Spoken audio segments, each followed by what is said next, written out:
नहमदुहु व नुसल्ली व नुसल्लिमु अला रसूलिहिल करीम अम्मा बाद फ़अऊज़ु बिल्लाहि मिनश शैतानिर रजीम बिस्मिल्लाहिर रहमानिर रहीम अला इन्ना औलिया अल्लाहि ला खौफुन अलैहिम वला हुम यहज़नून सदक़ल्लाहुल अज़ीम व सदक़ रसूलुहुन नबियुल करीमुल अमीन इन्नल्लाहा व मलाइकतहु युसल्लूना अलन नबी या अय्युहल्लज़ीना आमनू सल्लू अलैहि वसल्लिमू तस्लीमा। तमाम अहबाब मिल के पढ़िए सलातो वस्सलामु अलैका या सय्यदी या रसूल अल्लाह व अला आलिका वस्हाबिका या सय्यदी या हबीब अल्लाह मौलाया सल्ली वसल्लिम दाइमन अबदा अला हबीबिका खैरिल खल्की कुल्लिहिम मुनज़्ज़हुन अन शरीकिन फ़ी महासिनिही फ़जौहरुल हुस्नि फ़ीही गैरु मुनक़सिमी। अल्लाह तबारक व तआला जल्ल जलालुहु व मनवालुहु व आज़म शानुहु व अतम्म बुरहानुहु की हम्दो सना हुज़ूर नबी अकरम नूर मुजस्सम शफ़ी उम्मत सल्लल्लाहु अलैहि वसल्लम के दरबार गोहरबार में हदिये दुरूद व सलाम का नजराना अर्ज़ करने के बाद वाजिबुल एहतराम मुअज़्ज़ज़ व मोहतरम सामीन व नाज़रीन और बिलखुसूस जलवाए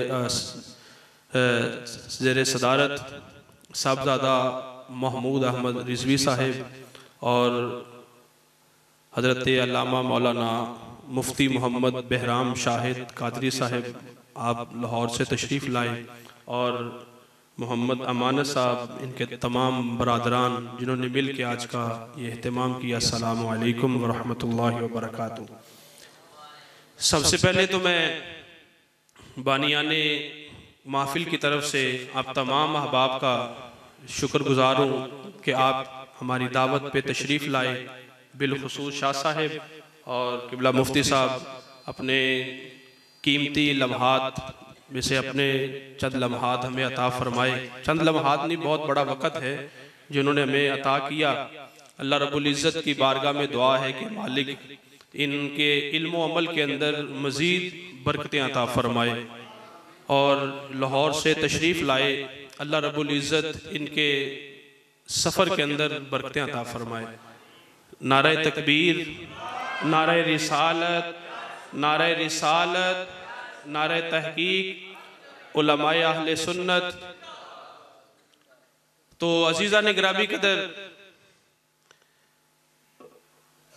आज का ये अज़ीमुश्शान प्रोग्राम बसिलसिला बड़ी 11वीं शरीफ और हुज़ूर नबी अकरम सल्लल्लाहु अलैहि वसल्लम के ज़िक्र के लिए इनेकाद है और ये बराए साले सवाब है। मोहम्मद अमानत साहब इनके बरादरान, इनकी वालिदैन मरहूमैन की दुआ के लिए, साले सवाब के लिए और बिलखुसूस जमी उम्मत मुस्लिमा जितने दोस्त अहबाब यहाँ पे मौजूद हैं सब के वालिदैन के लिए अल्लाह रब्बुल इज़्ज़त सब के वालिदैन जो जिंदा हैं उनको सलामत रखे, जो इंतकाल फरमा गए अल्लाह रब्बुल इज़्ज़त उनकी कब्रों को ठंडा फरमाए। चंद बातें आपकी गोशगुजार करनी है, फिर मुफ्ती साहब का इंशाल्लाह खिताब होगा। तो मैंने आपके सामने कुरान मजीद बुरहान रशीद से एक आया मुक़द्दसा पढ़ने का शर्फ हासिल किया जिसने में मालिक कायनात ने इरशाद फरमाया अला इन्ना औलिया अल्लाहि ला खौफुन अलैहिम वला हुम यहज़नून। खबरदार, बेशक जो औलिया अल्लाह हैं इन्हें किसी किस्म का ना कोई खौफ है ना ये गमगीन होंगे। ना दुनिया के अंदर इन्हें किसी किस्म का कोई खौफ है, ना ये आखिरत में इन्हें किसी किस्म का कोई खौफ होगा, ना ये गमगीन होंगे। ये दुनिया में भी कामयाब है और आखिरत के अंदर भी कामयाब है।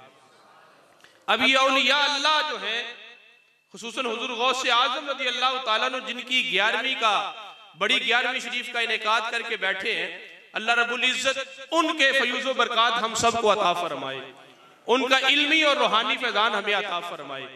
तो औलिया अल्लाह के हवाले से चंद बातें मैंने करनी है, बल्कि एक हदीस मुबारका जिसके अंदर नबी पाक सल्लल्लाहु अलैहि वसल्लम ने इरशाद फरमाया, हदीस कुदसी है। रब फरमाता है जब मेरा बंदा नवाफिल के जरिए, नफली इबादत के जरिए मेरा कुर्ब हासिल कर लेता है तो मैं उसको ये मकाम अता कर देता हूँ कि मैं उसकी जुबान बन जाता हूँ जिससे वो बोलता है, मैं उसके हाथ बन जाता हूँ जिससे वो पकड़ता है, मैं उसके कान बन जाता हूं जिससे वो सुनता है, उसके कदम बन जाता हूं जिससे वो चलता है। हदीस मुबारका, एक हदीस मुबारका सिर्फ आपके गोशगुजार करूंगा, थोड़ी तवील हदीस है और ये सारी बातें इसी के अंदर आ जाएंगी कि रब ने फरमाया ना कि मैं उसकी जुबान बन जाता हूं जिससे वो बोलता है, मैं उसके कान बन जाता हूं जिससे सुनता है, कदम बन जाता हूं जिससे चलता है, हाथ बन जाता हूं जिससे वो पकड़ता है। हजरत सुहैब रूमी रज़ी अल्लाह ताला अन्हु जलीलुल कदर सहाबी हैं, आप रिवायत करते हैं, फरमाते हैं कि सरकार अलैहिस्सलातु वस्सलाम ने पहली उम्मतों में से जो औलिया थे उनमें से एक अल्लाह के वली का तज़किरा किया। किसने तज़किरा किया?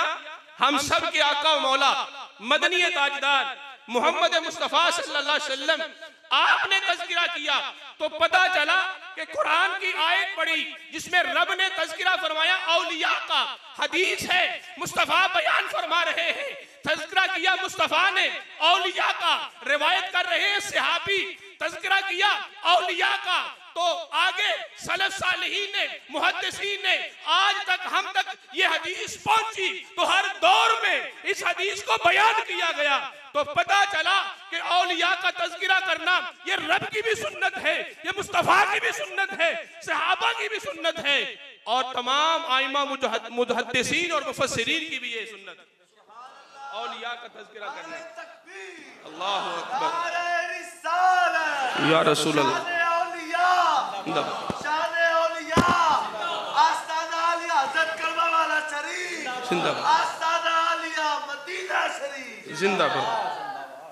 तो मोअज़्ज़िज़ सामीन इकराम, हज़रत सुहैब रूमी रज़ी अल्लाह ताला अन्हु फरमाते हैं कि हम सरकार की बारगाह में मौजूद थे तो सरकार अलैहिस्सलातु वस्सलाम ने इरशाद फरमाया, पहली उम्मतों में से एक छोटा सा अल्लाह का वली था जिसकी उम्र बहुत छोटी, छोटा सा लड़का है, लेकिन रब ने उसे ये शान अता फरमाई है कि उबरिउल अकमह वल अबरसा, कि अगर किसी कोढ़ की मर्ज के अंदर मुब्तला शख्स के जिस्म पे हाथ फेर दे रब उसे शिफा अता फरमा देता है।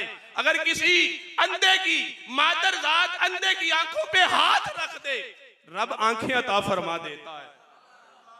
लेकिन बदकिस्मती ये है कि जिस इलाके के अंदर वो अल्लाह का वली रहता था उस इलाके का जो बादशाह था वो अपने आप को खुदा कहता था, खुदाई का दावा करता है, लोगों से सजदा करवाता है, लोगों से पूछता है तुम्हें रिज़्क कौन देता है, लोग कहते हैं तू हमें रिज़्क देता है।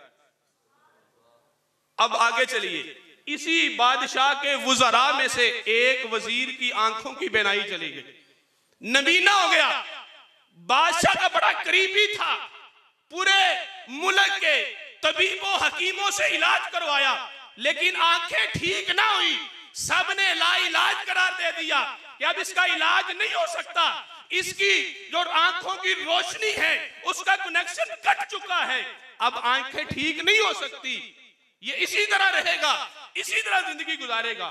लाइलाज हो गया, बादशाह भी परेशान, वो वजीर भी परेशान, सब कुछ है, मालो दौलत है, लेकिन तबीब कह रहे हैं कि इसकी आंखें अब ठीक नहीं हो सकती। अब जब लाइलाज हो गया, सब ने जवाब दे दिया अब इलाज नहीं हो सकता, आंखें ठीक नहीं हो सकती, तो एक बंदे ने उसे कहा, उस वजीर से, कि एक मशवरा मैं देता हूं, अगर तू अमल कर ले तेरी आंखें ठीक हो जाएंगी। कहने लगा क्या? कहने लगा कि हमारे मुल्क के फलां जंगल के अंदर एक छोटा सा लड़का है, उसके पास चला जा, अगर उसने तेरी आंखों पे हाथ रख दिया तेरी आंखों की बीनाई लौट आएगी। कहने लगा ये कौन सा मुश्किल काम है।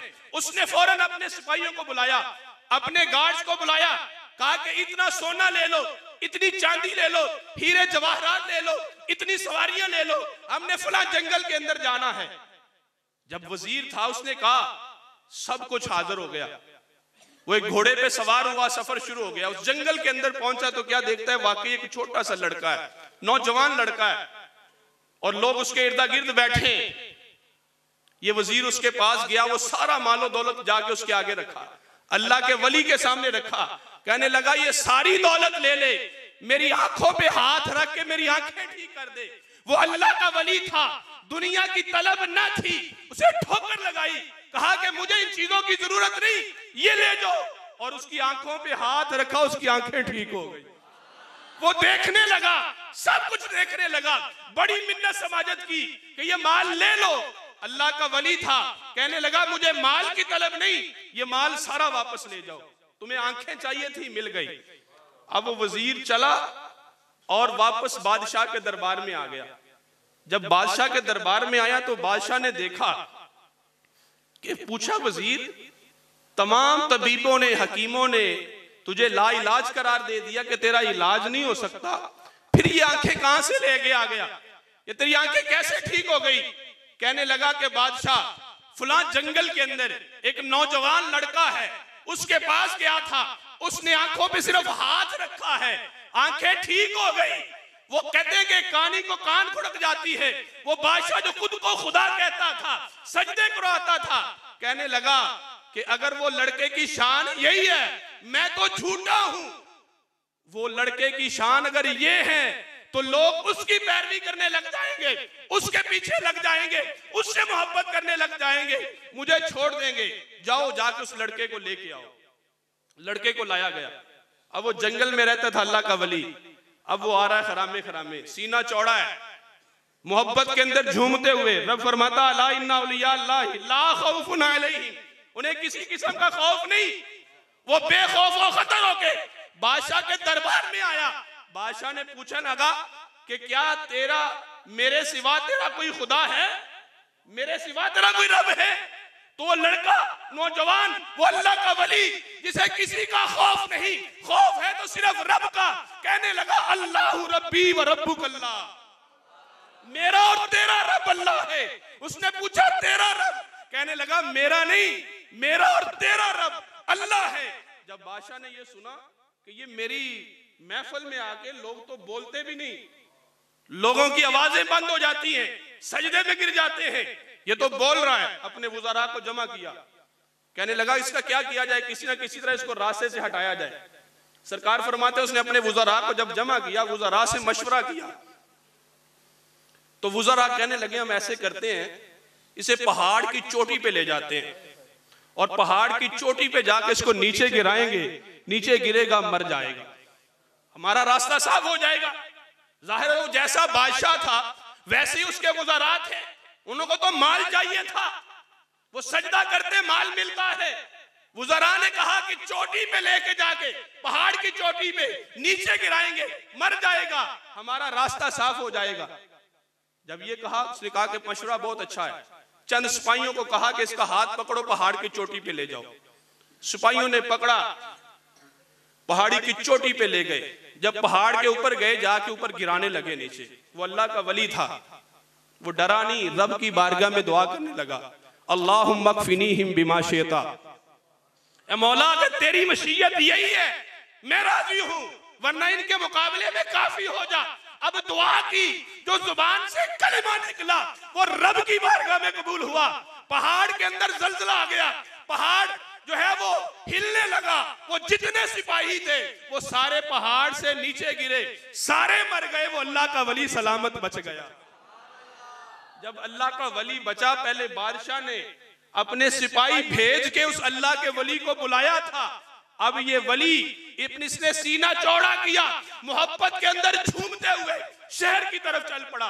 अब इधर बादशाह रास्ते में खड़ा इंतजार कर रहा है कि मेरे वो सिपाही उसको खत्म करके अब आ रहे होंगे, मैं उन्हें इनाम दूंगा, मेरा रास्ता साफ करके आ रहे हैं, मैं उन्हें इनाम दूंगा। अब वो हीरे जवाहरात लेके रास्ते में खड़ा है। क्या पता चलता है कि वो अल्लाह का वली सही सलामत आ रहा है, लेकिन सिपाही कोई भी नहीं बचा। जब वो आया अल्लाह के वली के, अल्लाह का वली खुद बादशाह के सामने, बादशाह फिर अपनी जान के लाले पड़ गए। फिर वुज़रा को जमा किया, अब क्या किया जाए? वुज़रा ने फिर मशवरा दिया, अब इसे ऐसे करते हैं, कश्ती में बिठा के समंदर के दरमियान में ले जाते हैं, वहां जाके कश्ती से नीचे गिरा देंगे, वहां पे पानी में डूब कर हलाक हो जाएगा, मर जाएगा। ऐसे ही किया, कश्ती के अंदर बिठाया, सिपाहियों ने ले गए।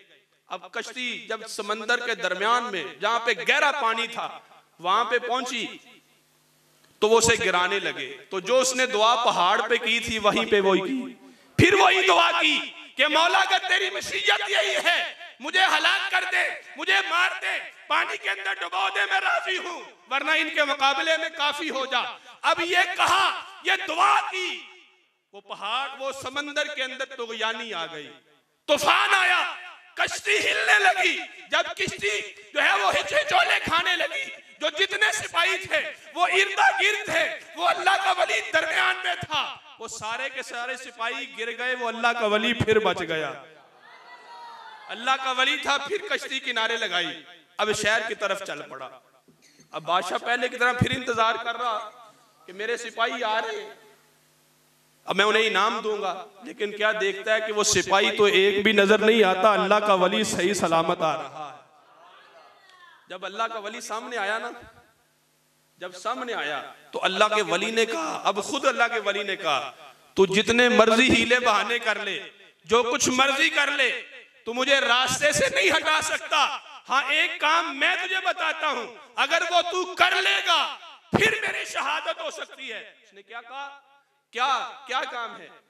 वो अल्लाह का वली कहने लगा, ऐसे कर, फिर एक पहाड़, एक ना मैदान के अंदर, खुले मैदान के अंदर, जंगल के अंदर अपनी सारी रियाया को जमा कर ले और एक चबूतरा तैयार करके मुझे उसके ऊपर खड़ा कर देना और अपने हाथ के अंदर तीर और कमान लेके बस ये कहना, बिस्मिल्लाहि रब्बिल गुलाम, मैं इस बच्चे के रब का नाम लेके तीर चलाता हूं, ये कह के तीर चलाना, जैसे ही मुझे तीर लगेगा मेरी शहादत हो जाएगी।